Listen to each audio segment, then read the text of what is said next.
Hey everyone, welcome back to the Book Cave with me, Jenny. I'm here today with my wrap up for the month of June, so I'm just gonna jump right into that. The Husbands was an interesting book. It follows a woman named Lauren who is helping her best friend plan her wedding, and on the night of her bachelorette party, they go out, and when Lauren comes home, she finds out she has a husband, and she didn't before. She doesn't even know this man. And then when he goes up into the attic, now here comes a different husband, and this just kind of continues throughout the book.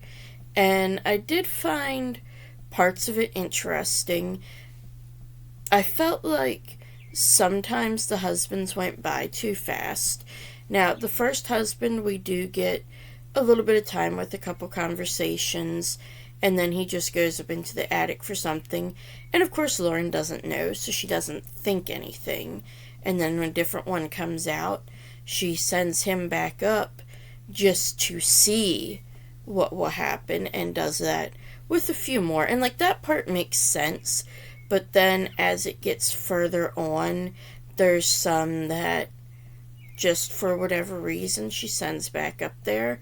And I feel like I would have liked to get to know more of the husbands better, or maybe there have been less than like over 200. And yeah, I mean, other than that, it was pretty interesting. And I feel like it was kind of poking fun at like online dating, the kind of just swipe, swipe, swipe, swipe, swipe. And then I also feel like it was trying to comment on, people who are like, should I really settle down? Because there could be somebody better out there. And kind of like, should you do that? Or should you just go with what you know? What should you put up with? What are you willing to put up with? That sort of thing. However, I did feel like it was just way too long.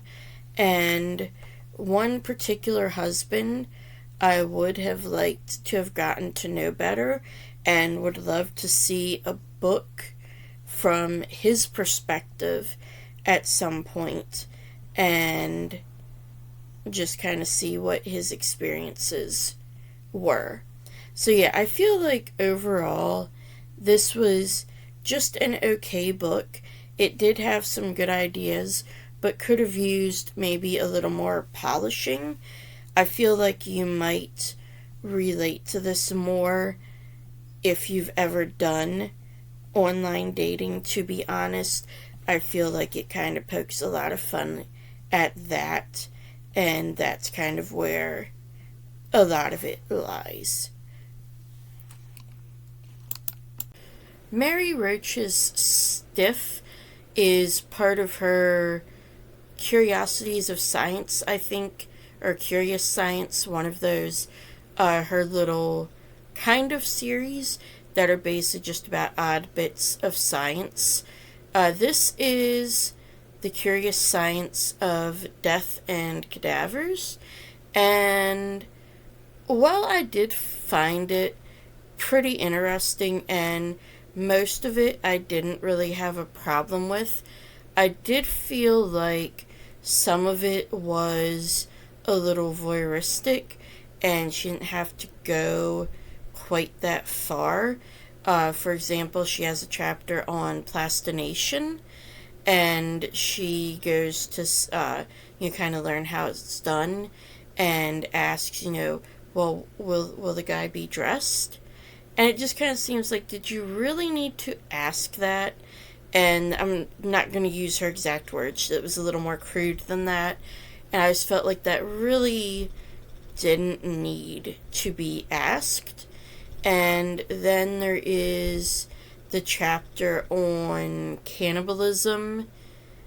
And, there's some parts about, like, infanticide in there. And she almost seems to be defending it, Like, I'm not going to say she out and out says that, it's okay, but it just feels like she tries to justify it, and I feel like, okay, this is something that happened in the past, and, possibly even the recent past, but I really don't feel like, I feel like she could have done a little more to just, like, not make it seem that she was okay with it.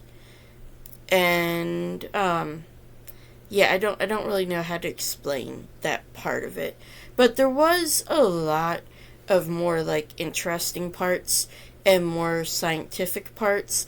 And it does go a lot into how, people who work with cadavers and use them for, either, like, learning when they're in school to be a doctor, or, for scientific experiments for whatever reason, such as, ballistics and crashes and stuff like that. And it goes a lot into kind of how they are able to get past this. And that part I did find interesting. Yeah, there's a lot of that.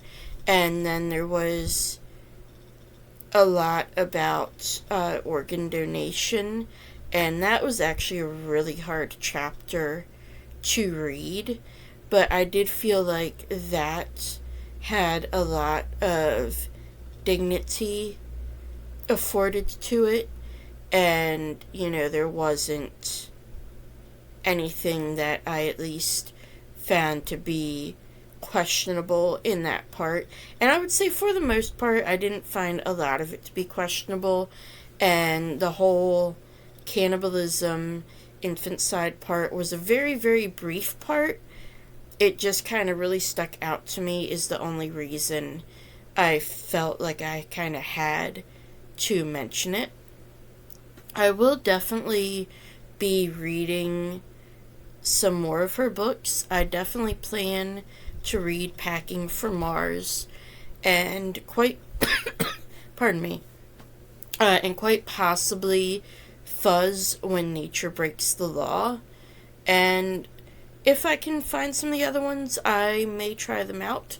I don't know yet, but I would say, if you are into science and you wonder kind of what happens to your body, at least after death, that this would be probably an interesting read for you. Also, if you like Caitlin Doughty, I feel like you would like this for the most part, as she is kind of in a similar vein. I finished the graphic novel Mooncakes, and I thought this was a pretty cute graphic novel for the romance aspect. I felt like it was cute, but somewhat underdeveloped. I did enjoy the artwork and the character designs and the forest creature designs. However, I do wish there had been some more world building. I felt like all of Nova's friends kind of knew she was a witch, even though it wasn't necessarily supposed to be common knowledge. Like, Tam was rather surprised that Nova's friends knew she was a witch, and they were like, wait, you told Tatiana, who is their one, like, human / non-magical friend? And then the whole thing about Tam being a werewolf, and the fact that their magic has not been studied that much, or it's actually stated that wolf magic in general has not been studied much, it just kind of felt a little disjointed. And so overall, it was kind of a mixed bag, but it was cute and something light and fluffy to read and to enjoy. Just for the Summer is my second Abby Jimenez book, and this is the third book in her Part of Your World series. And I liked this one a lot more than I liked Yours Truly. Although I didn't think Yours Truly was bad, I just felt like there were a lot of things that could have been done differently, as I mentioned in my review for that. And I feel like those things were addressed in this book, and I could definitely see an improvement in the writing and in the chemistry between the characters. I really enjoyed this, and I also really thought that Justin was an extremely cute and dependable character, and I just really enjoyed seeing him and Emma get to know each other. And the scene with the pool floaty was one of my absolute favorite scenes. And this is definitely a very good summary book, at least in parts. And that's another thing I like, is that it's not just all, cute and cozy and summary. There are issues that come up, and I felt like these issues were well addressed. They were portrayed well, and they were concluded well.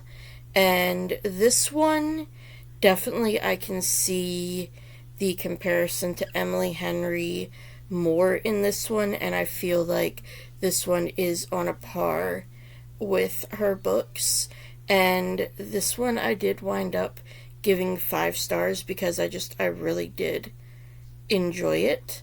And yeah, I definitely highly recommend this for I guess more of a literary fiction read that has a very strong dose of romance and a very compelling subplot. So yeah, I hope you read it and enjoy it. So I've been listening to Abby Jimenez's books all out of order. I mean, they're all pretty much standalone, but they're kind of set in the same universe. So this is book 2 in the Friend Zone trilogy. And so in this book, you hear Sloane's best friend Christian be mentioned. And the first book is about her. And then Sloane Monroe's cookbook is mentioned in, I can't remember which the other 2 it is, if it's Yours Truly or Just for the Summer. So I do recommend that you listen to these or read these in publication order. And that would be The Friend Zone, then this one, The Happy Ever After Playlist, then Life's Too Short, then Part of Your World, then Yours Truly, and then Just for the Summer. Although it is fun as well to kind of, as I'm listening through them, now listening to this one, oh, so that's who wrote that book, and this is like where it comes from. So that's fun as well. And they are all standalone, so if any of them just sound like the premise isn't something you'd be interested in, you can skip them. But as with her other books, I feel like the topic handled here, which in this case is grief, long-term grief, complicated grief, is explored very well.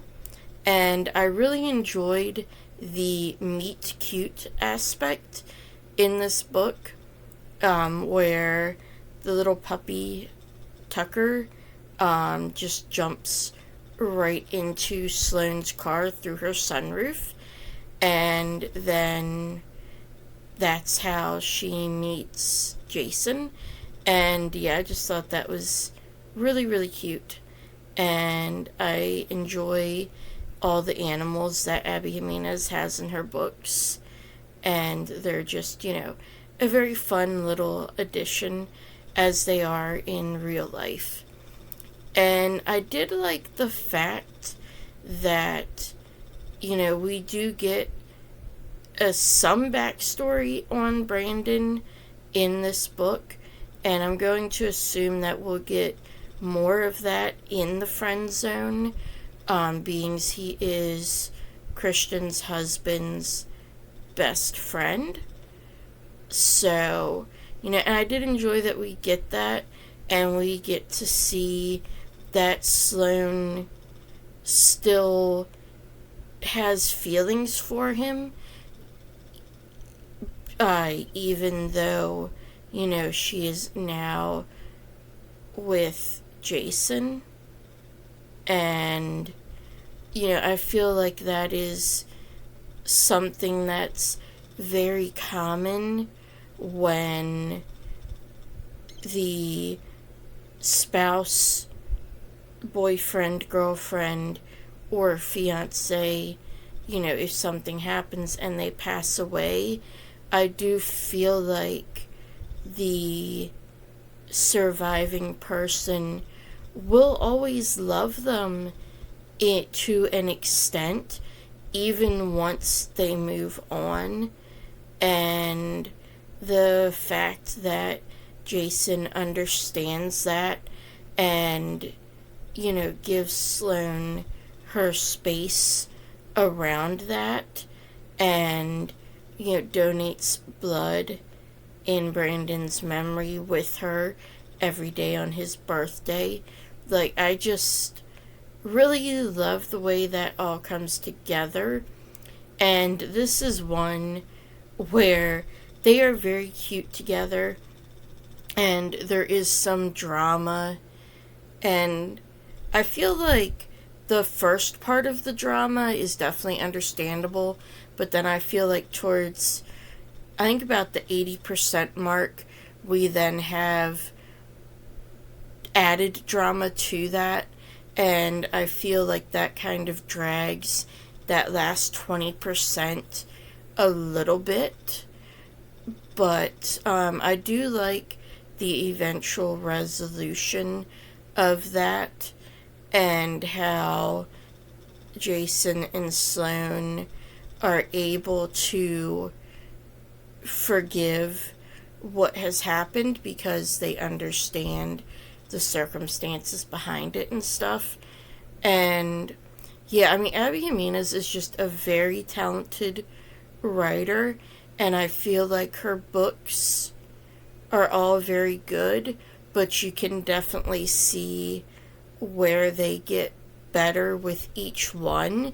And I do like the fact that all of her books that I've listened to so far are dual point of view. And I did like the fact in this one that when Jason messes up during the argument, he knows he did, and he does apologize for it, and is, able to understand that he was in the wrong, and that, he probably shouldn't have said the things he said. And I just really appreciated that. I will say this is one of her weaker books so far, but this is also, although not her first published book, this is the first book she wrote.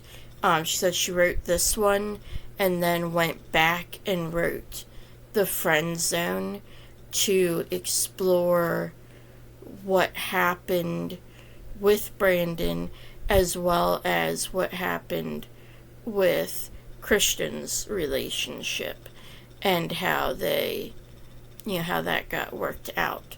So for this being her first written work, I thought it was really good.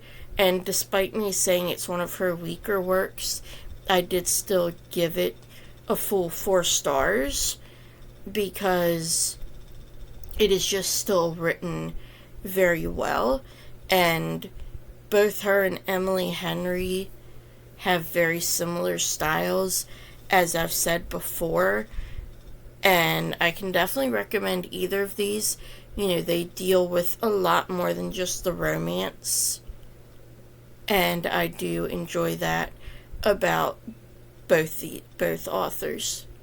And yeah, so I do hope you will check out Abby Jimenez's works. And if you do, I'd love to know what you think about them. So I listened to Guild, which is the first book in the Plated Prisoner series. And that first chapter was a little much for it to open that way.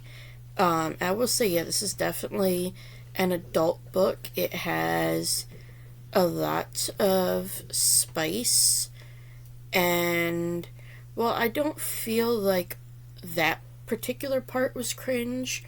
There are parts, like the later part is definitely pretty bad, just because of the fact that it is non-consensual, and I feel like there is way too much detail put into it considering the fact that it's non-consensual. However, what I did like about this is that once we get into the second half, you get to see a lot more world building, and then you learn about like the Fae and everything, and you get a lot of glimpses, and you get a lot of glimpses of character development. And I feel like in the beginning you have Araya, I believe that's how you say her name, and I find it kind of funny that that's very similar to names in the Serpent and the Wings of Night. Sorry, my puppy's trying to eat stuff. Lucky, stop trying to eat stuff while I'm trying to talk about books. I just find that kind of funny. I'm wondering if that was an influence on the Serpent and the Wings of Night series, or if that's just like a coincidence. But I did really like that, and one of the reveals has me wondering a lot about King Midas, just because of the fact that it seems like, okay, maybe all is not what was actually told. And so if you don't mind trying to work through some of the cringe, and you could obviously skip a lot of this as well, I do feel like the second half especially, you get a lot more world building and a lot more interest. And I've already got the next 3 books, so I definitely will be continuing this. Whether or not I'll enjoy it is another question. So I finished listening to Glint, book 2 in the Plated Prisoner series, and I thought this was much, much better than book 1. Orin wasn't quite as annoying, although I do get, the Stockholm Syndrome aspect of it, and the way she's been kind of treated her whole life, and the way she's been manipulated by Midas. And I really enjoyed the last couple chapters, and, the different things we get to learn. I will say I really wasn't surprised by the revelation about her. I kind of suspected it as soon as, we found out all about this world, that it just made sense. However, I don't really think that was trying to be hidden. So yeah, this one also did not have any assault scenes like the first one did. So I definitely appreciated that as well. And yeah, overall, this was definitely a much better book in the series, and I'm very interested to see where this all goes and how the story plays out and how Queen Melina comes in as well. I enjoyed getting to see a little bit from her perspective as well. And I did also really enjoy getting to see the truth of Midas, and especially the one line where he says, "I love you, but I don't need your love, I just need your power," or something to that extent. It was, "I don't need your happiness," maybe, but something to that basically all he wants her for is for her power. And he just finally admits it. And I'm like, it's about time. It's so obvious. And I really hope she just goes, like, full psycho on him, to be quite honest. Like, I do not like Midas at all. Not at all. And yeah, I'll definitely be listening to the next book. I probably won't finish it in June, but in July. But I will see. And we'll figure out where this goes. So that's everything that I read in June. And as always, if you like this video, click the like button and hit subscribe icon, and then you'll be notified every time I post a new video. And I also have my Bookish Discord linked down below if you'd like to join that and chat about books with me. And you can always leave a comment here as well. And thank you for joining me in the book cave, and I will see you next time.